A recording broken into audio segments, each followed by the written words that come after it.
আসসালামু আলাইকুম গাইস, আশা করি আপনারা সকলে অনেক অনেক ভালো আছেন। আজকের ভিডিওতে আমি আপনাদেরকে দেখাবো কিভাবে হাতে থাকা স্মার্টফোনের মাধ্যমে খুব সুন্দরভাবে একটা বাইবিট অ্যাকাউন্ট কেওয়াইসি সহ ভেরিফাই করে কিভাবে অ্যাকাউন্ট খুলতে হয় আজকের ভিডিওতে দেখাবো। এ টু জেড আজকের ভিডিওতে প্রসেস আপনাদেরকে দেখানো হবে, তাই সম্পূর্ণ ভিডিওটা আপনি স্কিপ ছাড়াই দেখতে পারেন। তো দেখেন, বাইবিট অ্যাকাউন্ট কিন্তু আমাদের বিভিন্ন ক্রিপ্টোকারেন্সি লেনদেন ক্ষেত্রে লেগে থাকে। এর জন্য আমাদের কিন্তু বাইবিট অ্যাকাউন্টটা খুবই প্রয়োজন। তো বাইবিট অ্যাকাউন্টটা কিভাবে খুলতে হয় এখন আপনাদেরকে দেখাবো। তো চলুন কথা না বাড়িয়ে মূল ভিডিও শুরু করা যাক। ওকে গাইস, প্রথমত আপনারা আমার ডিসক্রিপশন বক্সে চেক করবেন, সেখান থেকে একটা লিঙ্ক পেয়ে যাবেন। এই লিঙ্কের উপর জাস্ট একটা ক্লিক করবেন। ওকে, তো এই লিঙ্কের উপর ক্লিক করার সাথে সাথে আপনাদের সামনে ঠিক এরকম অপশন চলে আসবে। গাইস দেখেন, ঠিক এরকম অপশন চলে আসবে। তো আসার পর এখন আপনারা জাস্ট কী করবেন, এই যে ক্লেম রিওয়ার্ড নামে একটা অপশন দেখাচ্ছে, দেখেন এখানে জাস্ট একটা ক্লিক করে দিবেন। এখানে ক্লিক করার সাথে সাথে আপনাদের সামনে কিন্তু মেন যে সাইন আপ করার ইন্টারফেস সেটা কিন্তু চলে আসবে। ওকে, তো এখান থেকে আমরা দেখতে পাচ্ছি দুইটা পদ্ধতিতে আমরা অ্যাকাউন্ট সাইন আপ করতে পারি। প্রথমত ইমেইলের মাধ্যমে, দ্বিতীয়ত মোবাইল নাম্বারের মাধ্যমে। তো এখান থেকে আমি আপনাদেরকে ইমেইলের মাধ্যমে করে দেখাবো, অথবা আপনি চাইলে মোবাইল নাম্বার দিয়েও করতে পারেন। তো ফার্স্ট অফ অল আমাদেরকে এখানে জাস্ট একটা ইমেল বসাতে হবে। তো এখান থেকে চাইলে আপনার পার্সোনাল ইমেলটাও বসাতে পারেন, কারণ বাইবিট অ্যাকাউন্ট তো কিন্তু আপনার পার্সোনালের জন্যই ইউজ করবেন, এই জন্য আপনার ইমেলটাও পার্সোনাল দেওয়ার চেষ্টা করবেন। তো এখান থেকে জাস্ট আমরা একটা ইমেল দিয়ে দিচ্ছি। এখান থেকে ইমেলটা দিয়ে দিবেন। দেওয়ার পর এখান থেকে আমাদেরকে একটা পাসওয়ার্ড দিতে হবে, এবং পাসওয়ার্ডটা সবসময় স্ট্রং দেওয়ার চেষ্টা করবেন। এখানে কিছু সংখ্যা, ইংরেজি সংখ্যা, কিছু আপনার অক্ষর দিবেন, কিছু সিম্বল দিবেন, সব কিছু মিলিয়ে এখানে একটা স্ট্রং পাসওয়ার্ড দেওয়ার চেষ্টা করবেন। তো এখান থেকে আমরা স্ট্রং একটা পাসওয়ার্ড সেট করে নিচ্ছি।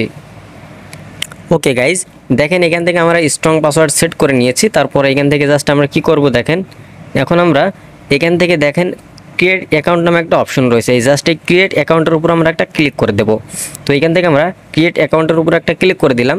তারপর আমাদের এখানে ভেরিফিকেশন সাকসেসফুল দেখাবে। তারপর এখান থেকে আমরা যে মেইলটা দিলাম সেই মেইলে কিন্তু আমাদের একটা ওটিপি কোড যাবে। কোডটা জাস্ট আপনাকে এখানে বসাতে হবে। তো চলুন আমরা কোডটা আমাদের জিমেইল থেকে নিয়ে আসি। তো গাইজ দেখেন, এখান থেকে আমাদের কোডটা কিন্তু চলে এসেছে। জাস্ট এখান থেকে কোডটাকে কপি করে নিব। কোডটা কপি করার পর এখানে সে জাস্ট কোডটাকে পেস্ট করে দেব। এই যে দেখেন, এখান থেকে আমাদের এক এক করে বসাতে হবে। তো এখান থেকে আমরা দেখে দেখে বসিয়ে দিচ্ছি। ওকে, তো দেখেন এখান থেকে আমরা কোডটা কিন্তু সুন্দরভাবে বসিয়ে দিচ্ছি। কোডটা বসার পর এটা কিন্তু অটোমেটিকলি আপনাদেরকে নিয়ে নিবে। নেওয়ার পর এই যে দেখেন আমাদের কিন্তু অ্যাকাউন্টটা ক্রিয়েট হয়ে যাবে। এই যে দেখেন কমপ্লিট, এবং এটা আমাদের কমপ্লিট হয়ে যাবে। তো কমপ্লিট হয়ে গেলে জাস্ট এখন আপনারা কী করবেন গাইজ, দেখেন এখান থেকে আমাদের কিন্তু পরবর্তী অপশনে নিয়ে চলে যাচ্ছে। এবং এই যে গাইজ দেখেন এখান থেকে আমাদেরকে কি বলছে, দেখেন গুগল প্লে নামে একটা অপশন রয়েছে নিচে, আপনি যদি একটু খেয়াল করেন এখানে জাস্ট একটা ক্লিক করতে হবে। তো এখানে আমরা একটা ক্লিক করে দিলাম। ক্লিক করে দেওয়ার সাথে সাথে আমাদেরকে প্লে স্টোরে নিয়ে চলে যাবে। তো প্লে স্টোরে নিয়ে গেলে আমাদেরকে এই অ্যাপটা ইনস্টল করতে হবে। তো এখান থেকে জাস্ট আমরা অ্যাপটা ইনস্টল করে নিচ্ছি। এই যে দেখেন আমাদের অ্যাপটা কিন্তু ইনস্টল হচ্ছে।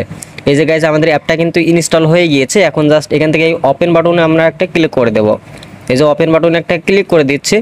দেখেন গাইজ এখান থেকে আমাদের এখন মেন কাজটা করতে হবে। ওকে, তো দেখেন যেহেতু আমরা এখান থেকে সাইন আপ করেছি, আপনারা দেখলেন যে এখান থেকে আমরা কিন্তু সাইন আপ করেছি। এখন জাস্ট আমাদেরকে এখান থেকে লগ ইন করতে হবে। তো এখান থেকে এই যে এখানে ক্লিক করব। এখানে ক্লিক করার পর এই যে গাইজ দেখেন এখান থেকে যেহেতু আমরা লগ ইন করবো, সেক্ষেত্রে আমরা এখানে লগ ইন বাটনে জাস্ট একটা ক্লিক করে দেবো। এই যে উপরে দেখেন একটা লগ ইন নাও লেখা রয়েছে, এখানে জাস্ট একটা ক্লিক করে দেবো। এখানে আমরা ক্লিক করে দিলাম। ক্লিক করে দেওয়ার পর আপনি যে মেইলটা দিয়েছিলেন এবং যে পাসওয়ার্ডটা দিয়েছিলেন সেটা এখানে বসাতে হবে। তো এগুলো আমরা এখানে বসিয়ে নিচ্ছি। ওকে গাইজ দেখেন এখান থেকে আমাদের জিমেইলটা এবং পাসওয়ার্ডটা কিন্তু বসিয়ে নিয়েছি। এখন বসানোর পরে জাস্ট আপনার এই লগ ইন নাও বাটনে ক্লিক করতে হবে। এই লগ ইন নাও বাটনে আমরা ক্লিক করে দিলাম। তারপর হচ্ছে আমাদের এখানে ইন্টেলিজেন্ট ভেরিফিকেশন চাইবে। জাস্ট এটা আমাদেরকে এইরকমভাবে স্ক্রল করে যেখানে বসাতে বললো ঠিক সেই জায়গাতে বসিয়ে এটাকে আমাদেরকে ছেড়ে দিতে হবে। এই যে দেখেন আমাদের কিন্তু এটা সাকসেস হয়ে গেল। এখন কিন্তু আমরা প্রবেশ করতে পারবো। এখান থেকে চাইলে পাসওয়ার্ড চেঞ্জ করতে পারেন, যেহেতু আমরা চেঞ্জ করবো না এই জন্য আমরা নিচে ক্যান্সেল বাটনে ক্লিক করে দেবো। এই যে ক্যান্সেল বাটনে ক্লিক করে দিলাম। এখন দেখেন আমাদের অ্যাকাউন্টটা কেওয়াইসি ভেরিফাই করতে হবে। এখন হচ্ছে মেন যে কাজটা সেটা। এখন যদি আপনি মনে করেন যে এখান থেকে আমি কোনো কিছু বাই সেল করবো কিন্তু এখানে করতে পারবেন না, তার জন্য আপনাকে কি করতে হবে, আপনাকে অবশ্যই কেওয়াইসি ভেরিফাই করতে হবে। এই যে দেখেন উপরে কিন্তু বারবার আমাদেরকে বলছে যে কমপ্লিট আইডেন্টিটি ভেরিফিকেশন। এই যে দেখেন বারবার বলছে, তাছাড়া কিন্তু এটা না করলে আপনি কোনো লেনদেনই করতে পারবেন না। তো তার জন্য আপনারা জাস্ট কি করবেন, এই যে প্রোফাইল আইকনে একটা চলে আসবেন, এখানে প্রোফাইল আইকনে আসবেন। প্রোফাইল আইকন আসার পর এখান থেকে এটা লেটার করে দিবেন। এটা আসার পর এখন আপনার কি করবেন গাইস, তো এখন আমাদের এখান থেকে আইডিটা ভেরিফাই করতে হবে।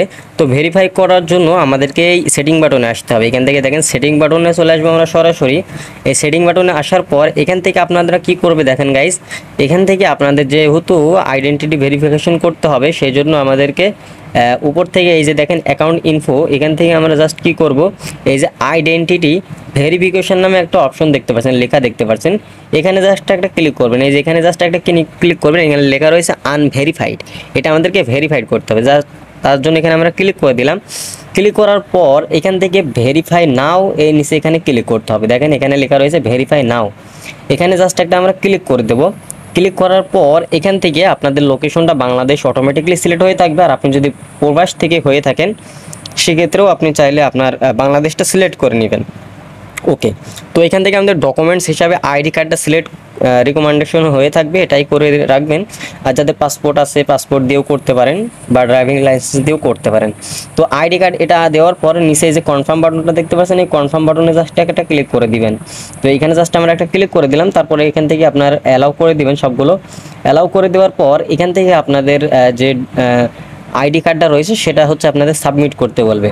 তো এখান থেকে বলছে আপনি রেসিডেন্সিয়াল কিনা, মানে আপনি যদি ইউএসএ রেসিডেন্ট হন তাহলে নিচেরটা, যদি না হন আমরা সবসময় উপরেরটা দিব, ঠিক আছে। তো উপরেরটা দিয়ে কন্টিনিউ বাটনে ক্লিক করব। তো উপরে কন্টিনিউ বাটনে ক্লিক করার সাথে সাথে আপনাদের সামনে কিন্তু আইডি কার্ড দেওয়ার জন্য কিন্তু চলে আসবে, মানে আপনার যে ক্যামেরা সেটা কিন্তু এনেবল হয়ে যাবে। এখন জাস্ট আপনার যে আইডি কার্ডটা রয়েছে, আইডি কার্ডের প্রথমে হচ্ছে আপনার ফ্রন্ট সাইজ, আইডি কার্ডের ফ্রন্ট সাইজটা আপনাকে তুলতে হবে। এরপরে আইডি কার্ডের যে ব্যাক সাইজ সেটা আপনাকে তুলতে হবে। ওকে গাইজ, দেখেন এখান থেকে আমাদের আইডি কার্ডটার ছবিটা তুলে নেব। এখান থেকে জাস্ট সুন্দরভাবে নিয়ে ছবিটাকে জাস্ট তুলে নেবেন। নেওয়ার পর এখন আপনারা কি করবেন, এখান থেকে ডকুমেন্টস ইজ রেডি বলে এখানে জাস্ট একটা ক্লিক করবেন। এখন ব্যাক সাইডটা আপনাকে তুলতে হবে। তো ব্যাক সাইডের ছবিটা সুন্দরভাবে তুলে নেবেন। ওকে, তো ব্যাক সাইডের ছবিটাও ভালোভাবে তুলে নেওয়ার পরে ডকুমেন্ট ইজ রেডি বলে এখানে জাস্ট এই যে আপলোড হচ্ছে আমাদের, এটা কিন্তু এখন আপলোড হচ্ছে। তো দেখেন এখান থেকে এটা কিন্তু আমাদের আপলোড হয়ে যাবে। আপলোড হওয়ার পর পরবর্তী কী অপশন আসে সেগুলো আপনাদেরকে দেখাবো গাইজ। দেখেন এখান থেকে আমাদের কিন্তু এটা আপলোড হচ্ছে। আপনার সব কিছু যদি ঠিক থাকে তাহলে এখান থেকে আপনি কিন্তু এটা করে নিতে পারবেন। দেখেন আমার এই আইডি কার্ডে একবার করা রয়েছে অ্যাকাউন্টে, এই জন্য হয়তো এরকম দেখাচ্ছে। তো ট্রাই এগেন এখানে ক্লিক করবেন। ক্লিক করার পর আবার এখান থেকে সিলেক্ট করবেন। সিলেক্ট করার পর ভালোভাবে আপনার ছবিগুলো যাতে পরিষ্কারভাবে ওঠে সেই কাজটা করবেন। করার পর আপনার এখান থেকে আইডি কার্ডটা দেওয়ার পর তারা একটা সময় নিবে, ঠিক আছে গাইজ। তো তারা একটা সময় নিবে, সময়ের মধ্যে কিন্তু তাদের আপনার অ্যাকাউন্টটা কিন্তু ভেরিফাই করে দিবে। দেখেন এখান থেকে যদি দেখাই, এই যে গাইজ দেখেন এরকমভাবে আপনার অ্যাকাউন্টটা তারা ভেরিফাই করে দিবে। তো আপনার হয়তো 2 থেকে 5 মিনিট বা 10 মিনিট সময় লাগবে, বা 24 ঘন্টার মতো সময় তারা চায়। তো 24 ঘন্টার মধ্যে কিন্তু আপনার অ্যাকাউন্টটা ভেরিফাইড করে দিবে। এই যে দেখেন আমরা যদি সেটিং অপশনে যাই তাহলে বুঝতে পারবেন। এই যে দেখেন আমরা যদি সেটিং অপশনে যাই তাহলে দেখেন আমাদের আইডেন্টিটি ভেরিফিকেশন কিন্তু অল লেভেল রয়েছে এবং এটা কিন্তু ভেরিফাইড। এখানে জাস্ট একটা যদি ক্লিক করি, এই যে গাইজ দেখেন আমাদের এটা কিন্তু ভেরিফাইড রয়েছে। এটা চাইলে আপগ্রেডও করা যায়, ঠিক আছে। তো আপগ্রেড এখন করার কোনো প্রয়োজন নেই, জাস্ট আপনারা অ্যাকাউন্টটা ভেরিফাই করে নেবেন যাতে করে সব কিছু লেনদেন আপনারা করতে পারেন। তো বিষয়টা আপনারা বুঝতে পেরেছেন। এরপরে যেটুকু আমি ভালোভাবে আপনাদেরকে দেখাতে পারলাম না, এরপরের হচ্ছে খুব সহজ নিয়ম। আপনি জাস্ট আইডি কার্ডটা সাবমিট করবেন, তারপরেই কিন্তু আপনার অ্যাকাউন্টটা নিয়ে নিবে এবং হচ্ছে আপনার এটা কিছুক্ষণের জন্য আপনার রিভিউতে থাকবে, তারপর আপনার এটা ভেরিফাইড করে দিবে। তো এরপরেও যদি কোনো কিছু বুঝতে অসুবিধা মনে হয় তাহলে অবশ্যই আমাদের টেলিগ্রাম গ্রুপের লিঙ্ক দেওয়া থাকবে, টেলিগ্রাম গ্রুপে জয়েন হয়ে যাবেন। সেখান থেকে খুব সহজে আপনাদেরকে বিস্তারিত দেখিয়ে দেওয়া হবে। আপনাদেরকে পরবর্তী ধাপগুলো যদি না পারেন সেক্ষেত্রে আপনাদেরকে হেল্প করা হবে। এজন্য অবশ্যই আমাদের টেলিগ্রাম গ্রুপে জয়েন হয়ে যাবেন। তো দেখা হচ্ছে পরবর্তী কোনো আপডেট নিয়ে। ততক্ষণ সকলে ভালো থাকুন, সুস্থ থাকুন, নিরাপদে থাকুন। আল্লাহ হাফেজ প্রিয় দর্শক।